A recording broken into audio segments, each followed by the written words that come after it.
Wow, I just unlocked the table. Hopefully that doesn't happen this whole time, everybody. So I'm here today to reflect and to learn from my past and to discuss my goals. I'm calling this a Scorpio season reflection, even though Scorpio season is well over.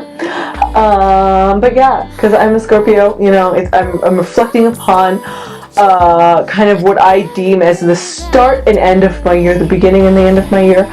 Let's start positive. Some things that were really great that I really enjoyed in my Scorpio season. So the first thing is with freelance. So I do freelance videography, and that's mostly how I support myself.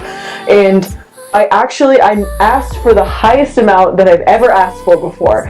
I got the amount I asked for, which was so great and so fantastic and just really validating. And now I'm like, I just need 3 of those a month and I'm set for life. The second really good thing that happened was that I feel like I went into this really nice rest period. I'm the kind of person, and I think it's because I'm not officially diagnosed, but it runs in my family, and you know, I show a lot of the traits of it. I'm a high-functioning bipolar, I'm pretty sure, and I get on these highs where I'm able to just work for a really long time, just just constantly work for a really, really long time and just be fine because I'm on a high. And I think I finally hit a low period, and it was to the point where so I was talking with one of my mentors, and I was like, look, I'm really sorry I didn't get this paper done. I just spent all day sleeping, and I don't know how it happened. And he just looked at me and went, I'm so proud of you. I mean, it was really difficult for me because I felt like I was being lazy. You know what I mean? I'm always worried that I'm being lazy and I'm not doing enough. So it was really weird to be at like a really long rest period.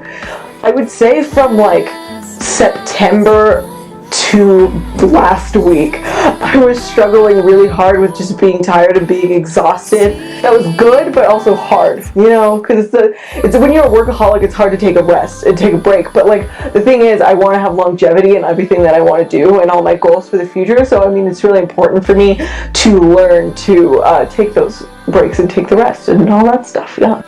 Another thing that went really well that I think it was really exciting was my creative workflow. I'm really, really excited. I love developing stories, and I love writing stories.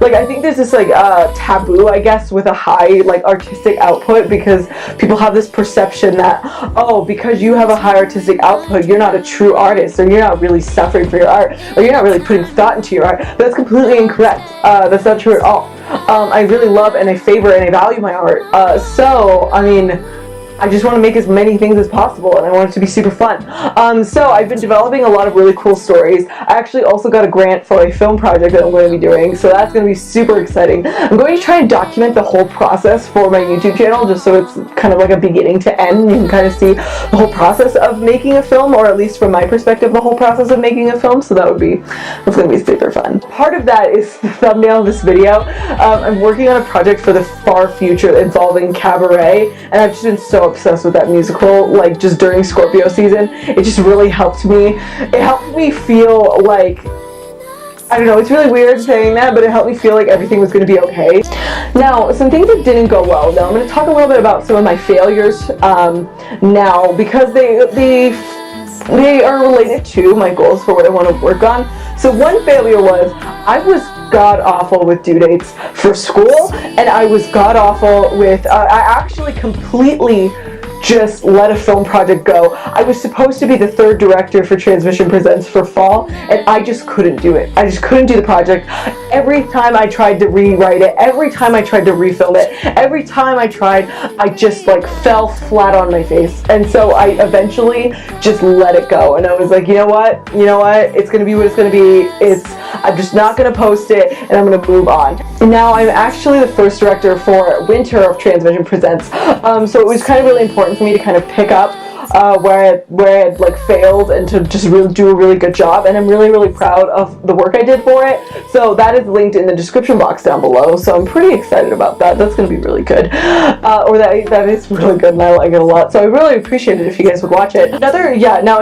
With school, that's a completely different thing. That's just me like needing to overcome anxiety. Now, it's this really weird anxiety because like a lot of it comes from, so I've done really well in school, you know, I've always done really well in school, and it's just a thing where that's caught up with me in a way, and I feel so stressed out about keeping like not only plateauing but continuing like to rise in terms of like quality of work and in terms of like things I discuss and in terms of how I discuss it. And it's just been really difficult for me to write and to get things done on time because I get into this place of anxiety where I'm like, I can't do it, like I can't do it, and I just need to like, it's just a thing where it's something I need to get over. Just in my head, it's like a mental roadblock that I just need to kind of overcome.